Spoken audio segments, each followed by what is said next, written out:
بسم اللہ الرحمن الرحیم۔ یقدان یوٹیوب چینل دیکھنے اور سننے والے معزز سامعین کو السلام علیکم۔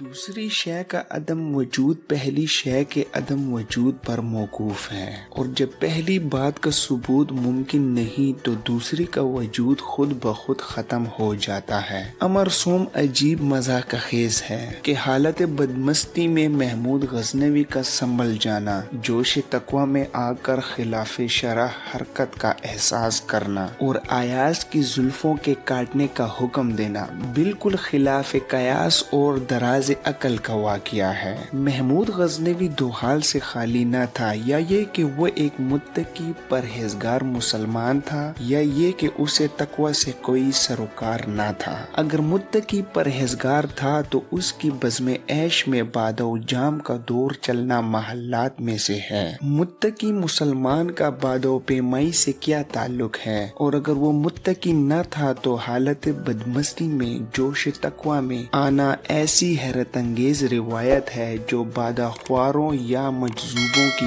بڑھ سے زیادہ وقت نہیں رکھتی۔ تقوی خداوندی اور شراب خوری، سبحان اللہ، کیا اجتماع الدین ہے۔ شاید مؤلف شاعر الحجم نے تقوی کے کچھ اور معنی لیے ہیں۔ بغرض محال اگر محمود غزنوی کو بحالت بدمستی جوش تقوی پیدا ہی ہو گیا تھا تو شراب نوشی ترک کر دینا، جو عمل و خبائث کہلاتی ہے، یا اپنے ہاتھ کٹوا ڈالتا۔ غریب ایاز کی زلفوں نے کیا کیا تھا؟ جو کچھ بھی ہوا خلاف شرع حرکت سرزد ہوئی، وہ شراب کی وجہ سے یا اس کی طبیعت کے جوش کے سبب سے۔ ایاز کی زلفوں کے کاٹنے کا حکم دینا سراسر بے انصافی اور ظلم ہے۔ تاریخ فرشتہ میں لکھا ہے کہ سلطان محمود غزنوی بادشاہ ہے۔ اسٹینلی لین پال میڈویل انڈیا میں لکھتا ہے کہ محمود غزنوی میں اس کے باپ کی طرح چست و چالاکی، مستعدی، مردانگی کی تمام صفتیں موجود تھیں۔ اس کے علاوہ ایک بہت بڑی بات یہ تھی کہ وہ کسی وقت اپنے آپ کو بیکار نہیں رکھتا تھا۔ اس کے خیالات عالی تھے، مزاج کا جوشیلا تھا، اسلامی جوش اس کے دل میں کوٹ کوٹ کر بھرا ہوا تھا۔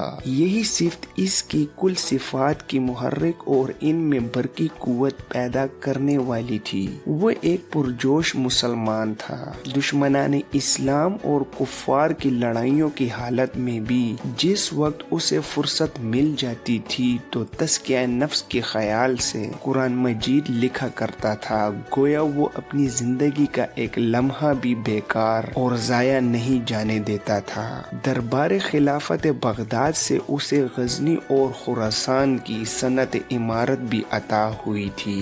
اس خوشی اور کامیابی پر اس نے یہ تدبیر کی کہ ہر سال کفار ہند پر جہاد کروں گا، جس کا ایفا تا زندگی کرتا رہا۔ محمود غزنوی ظالم نہ تھا، وہ بلا وجہ خونریزی سے نفرت کرتا تھا، اپنے عہد و پیمان کا پابند تھا، بدعہدی کے قریب نہ جاتا تھا، اور محمود غزنوی جس طرح مسلمانوں میں سے سچائی، خدا ترسی یا پرجوش مسلمان ہونے کا نمونہ تھا، ویسے ہی علم و فضل کی قدردانی میں اپنی مثال آپ تھا۔ اس کا دربار علماء و فضلاء اہل و کمال سے بھرا رہتا تھا۔ اگر نیپولین نے پیرس کی آراستگی اپنے ممالک مقبوضہ کے نامی گرامی صناعوں اور کاریگروں کی بنائی ہوئی چیزوں سے کی تھی تو محمود غزنوی نے اس سے کہیں زیادہ تعریف کا یہ کام کیا کہ اس نے اپنے دربار میں تمام دنیا کے صناع اور اہل کمال کو لا کر جمع کر دیا تھا۔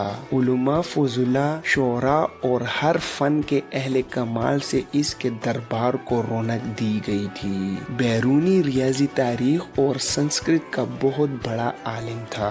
فاریابی فلسفے کا گویا معلم ثانی تھا۔ بہقی، تہمی، عصری، فرخی، اسجدی اور فردوسی نامی شعراء اس کے دائیں بائیں کے مصاحب تھے، جن پر